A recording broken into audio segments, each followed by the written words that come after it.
Hello student.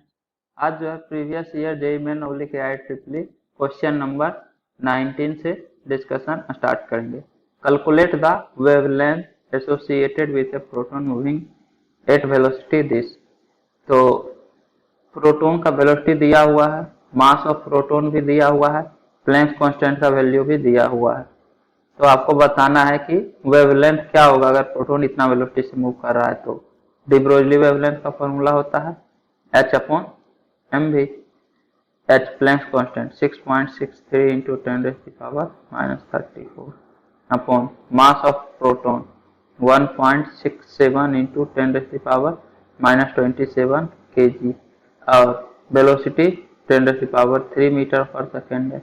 तो इससे जो वेवलेंथ का वैल्यू आएगा वो मीटर में आएगा। अब अगर नैनोमीटर में कन्वर्ट करना है तो 10⁻⁹ से मल्टीप्लाई करना पड़ेगा, तो वेवलेंथ नैनोमीटर में कन्वर्ट हो जाएगा। तो 10⁻⁻27 ये जो है 10⁻⁻7 3 6 10⁻6 और 10⁻⁻7 10⁻⁻1 होगा। तो ये जो है अपॉन में 10 आ जाएगा, 6.63 अपॉन 1.67 इंटू 10 तो डिवाइडेड बाय 16.7। ये आपका 0.397 आता है कैलकुलेट करने के बाद। 0.397 एक ही ऑप्शन है 0.4 नैनोमीटर, यही आपका आंसर हो जाएगा। 0.397 के आसपास 0.4 ही तो है। नेक्स्ट,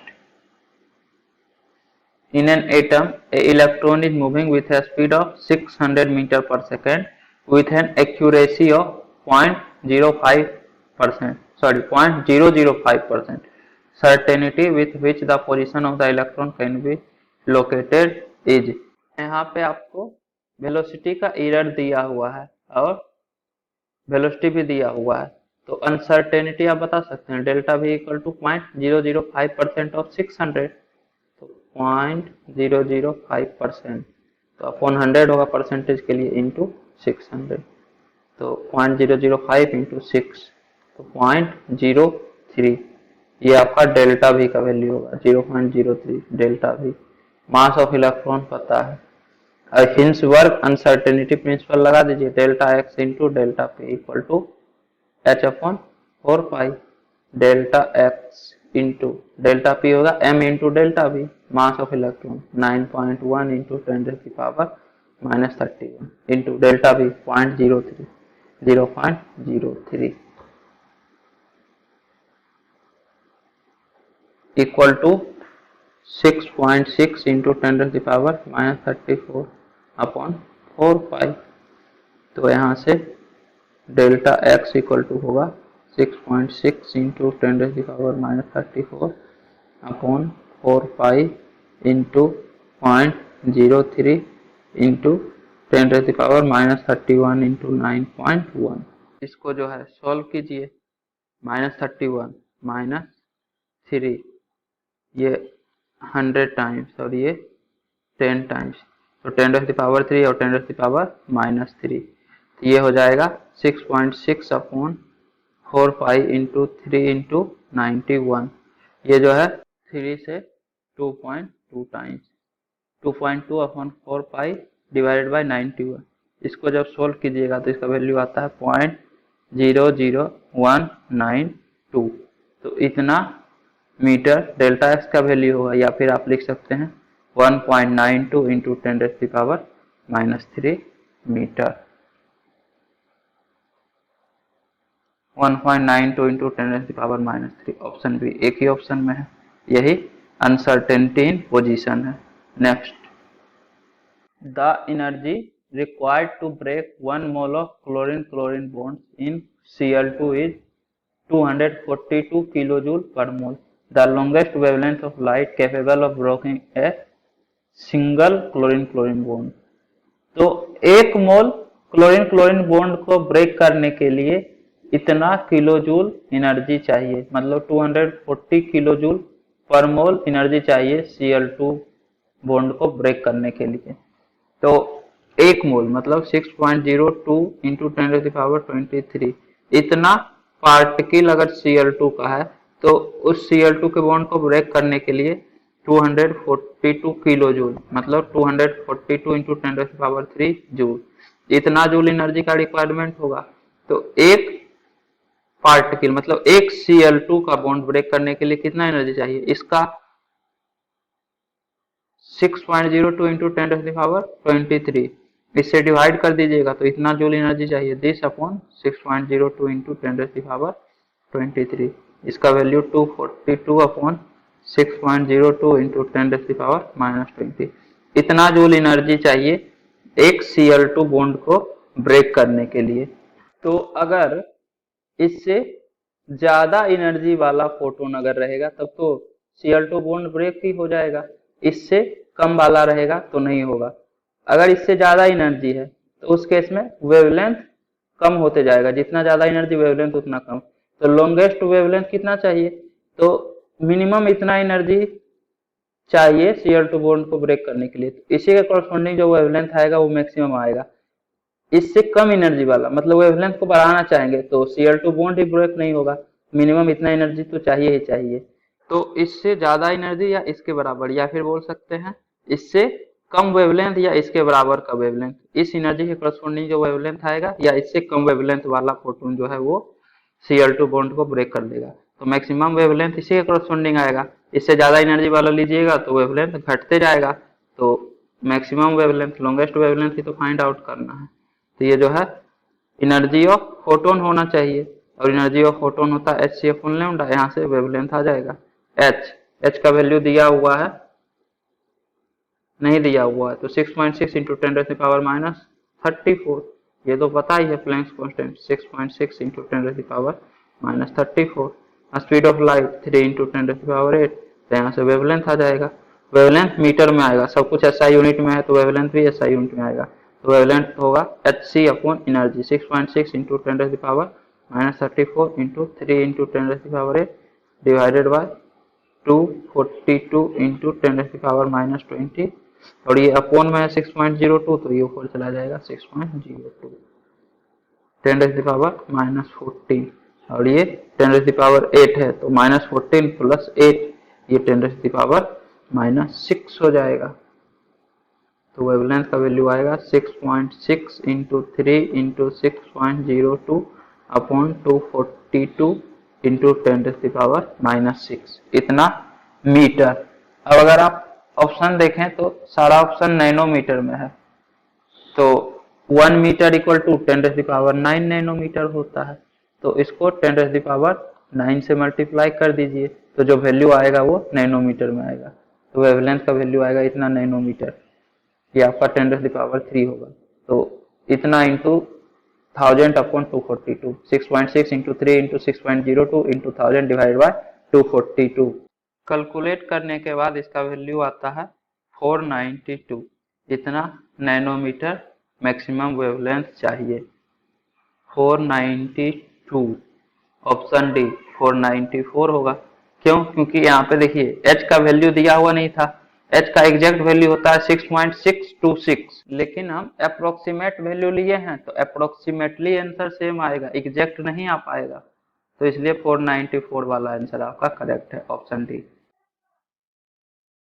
इसके बाद next question, ionization energy of helium plus is 19.6 into 10⁻⁻18 joule per atom. The energy of the first stationary state n equal to 1 of Li2 plus is. तो आयोनाइजेशन एनर्जी का जो वैल्यू होता है वो होता है 13.6 इंटू Z² इलेक्ट्रॉन वोल्ट में, मतलब ये जो कांस्टेंट है 13.6 इलेक्ट्रॉन वोल्ट के लिए, जूल के केस में अलग हो जाएगा, लेकिन डिपेंड तो Z² पे ही करेगा। तो इसका जो वैल्यू होगा 19.6 इंटू 10⁻⁻18 जूल पर एटम, ये होगा आपका constant x into Z²। Helium के लिए Z² का वैल्यू 4 होगा, तो यहाँ से x का वैल्यू आ जाएगा जो कांस्टेंट रहता है, वो आ जाएगा आपका 19.6 इंटू 10⁻⁻18 अपॉन 4। तो आयोनाइजेशन एनर्जी हो जाएगा x इंटू Z², जूल में कांस्टेंट का वैल्यू चेंज हो जाएगा और वो वैल्यू ये आ रहा है। और आपको पता है एनर्जी ऑफ nth स्टेट क्या होता है, किसी भी nth ऑर्बिट में एनर्जी का वैल्यू होता है -13.6 इंटू जेड स्क्वायर, मतलब minus of ionization energy, sorry Z square upon N square, nth orbit में एन स्क्वायर से डिवाइड भी होता है, तो minus of ionization energy upon N square, तो एनर्जी ऑफ nth ऑर्बिट होगा minus of ionization energy upon N square. अब ionization energy का वैल्यू होगा -x into Z square upon N square. अब एटॉमिक नंबर भी चेंज हो रहा है, Li2 प्लस है तो एटॉमिक नंबर 3 हो जाएगा, तो energy of first state of Li2 plus होगा -x into 3 square upon n का वैल्यू तो 1 ही होगा, तो माइनस ऑफ 9x, और x का वैल्यू निकाले थे 19.6 अपॉन 4 इंटू 10⁻18, तो -9 इंटू 19.6 इंटू 10⁻18 अपॉन 4। या फिर आप यही वाला फॉर्मूला लगाना चाहते हैं तो पहले इससे first state of lithium 2 plus का एनर्जी निकाल लीजिए, उसको इलेक्ट्रॉन वोल्ट से जूल में कन्वर्ट कर दीजिए, तो Li2 प्लस के लिए होगा -13.6 इंटू जेड स्क्वायर 9 अपॉन 1, तो 1 इतना इलेक्ट्रॉन वोल्ट, और 1 electron volt equal to e joule होता है, मतलब 1 electron volt equal to 1.6 into 10⁻19 joule, तो इतना इलेक्ट्रॉन वोल्ट इक्वल टू इतना इंटू 1.6 इंटू 10⁻19 जूल। सोल्व करने के बाद जो वैल्यू आएगा और इस केस में जो वैल्यू आएगा दोनों सेम होगा। इसका वैल्यू आता है 44.1, तो -44.1 इंटू 10⁻18, इसको आप लिख सकते हैं 4.41 इंटू 10⁻17, तो -4.41 इंटू 10⁻17 जूल। आंसर आपका बी होगा। अगर आप देखें तो यहाँ भी ऑप्शन ए और ऑप्शन बी दोनों सेम ही है, एक में पॉजिटिव है एक में नेगेटिव है। अब ये आपको पता होना चाहिए कि किसी भी ऑर्बिट का एनर्जी जो है ये नेगेटिव में आता है और आयोनाइजेशन एनर्जी पॉजिटिव में आता है, तो एनर्जी ऑफ nth ऑर्बिट हमेशा नेगेटिव ही होगा। सिर्फ इन्फिनिटी के केस में 0 हो जाता है, तो 0 को आप -0 लिखिए +0 लिखिए, इसका कोई मतलब ही नहीं है। बाकी जितना भी ऑर्बिट होगा उसका एनर्जी नेगेटिव में ही होगा, तो ए और बी में थोड़ा सा ध्यान दीजिएगा, यहाँ गलती नहीं करना है नेगेटिव और पॉजिटिव के कारण।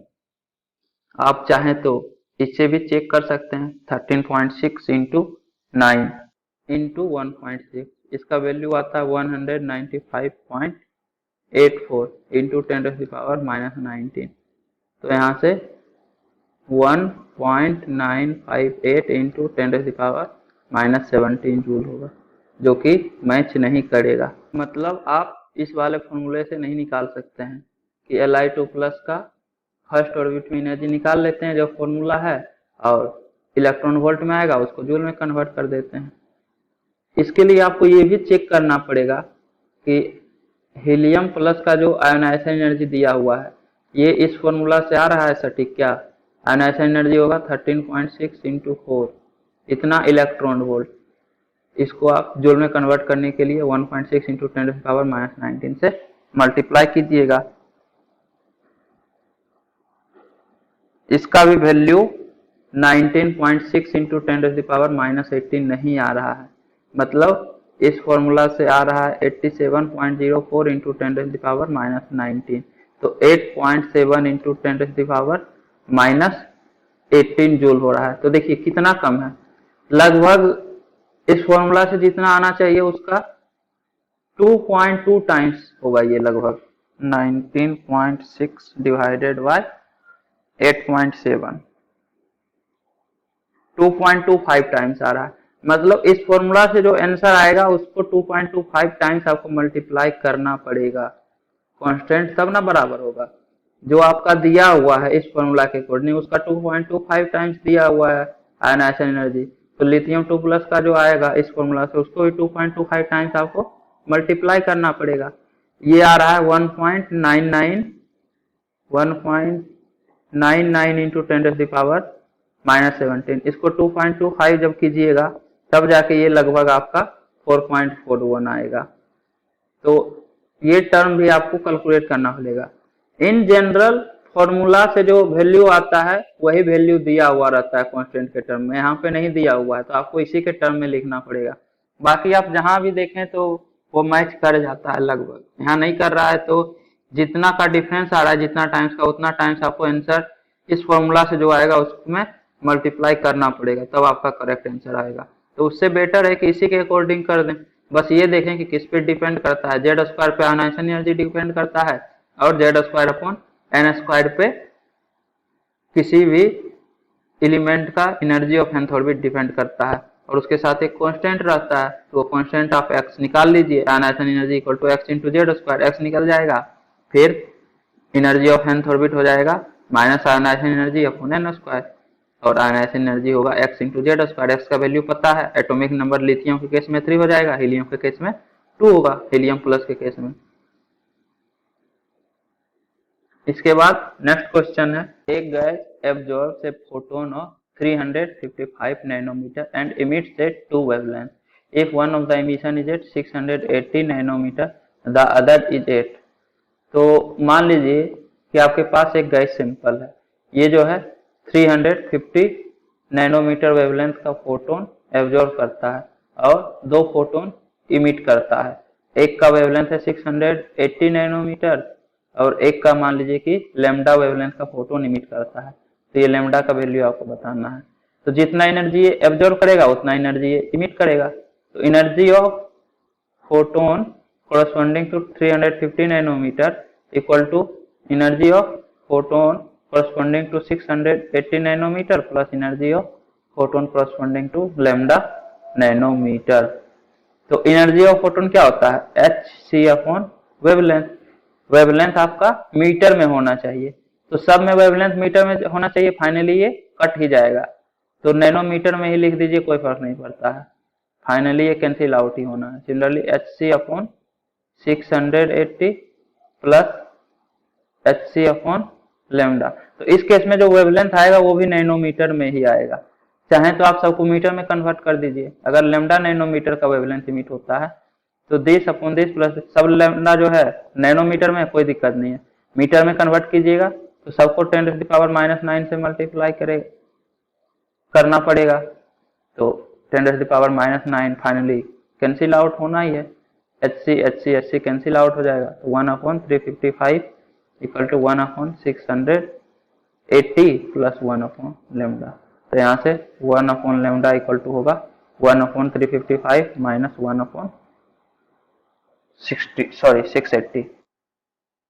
इसका वैल्यू होगा 680 माइनस 355 इंटू 680, तो इसका आता है 325/355 इंटू 680, तो 1/λ इक्वल टू दिस, तो इसका मतलब lambda equal to 680 into 355 calculate करने के बाद इसका वैल्यू आता है 742 नैनोमीटर। तो जो फोटोन इमिट होगा वो 743 नैनोमीटर वेवलेंथ वाला फोटोन इमिट होगा। इसके बाद जो है अगले लेक्चर में क्वेश्चन नंबर 24 से डिस्कशन स्टार्ट करेंगे। तो उम्मीद करता हूँ कि आपको ये वीडियो पसंद आई होगी। यदि आपको ये वीडियो पसंद आई है तो इसे लाइक करें, कमेंट करें और अपने दोस्तों के बीच शेयर करना ना भूलें। Thank you.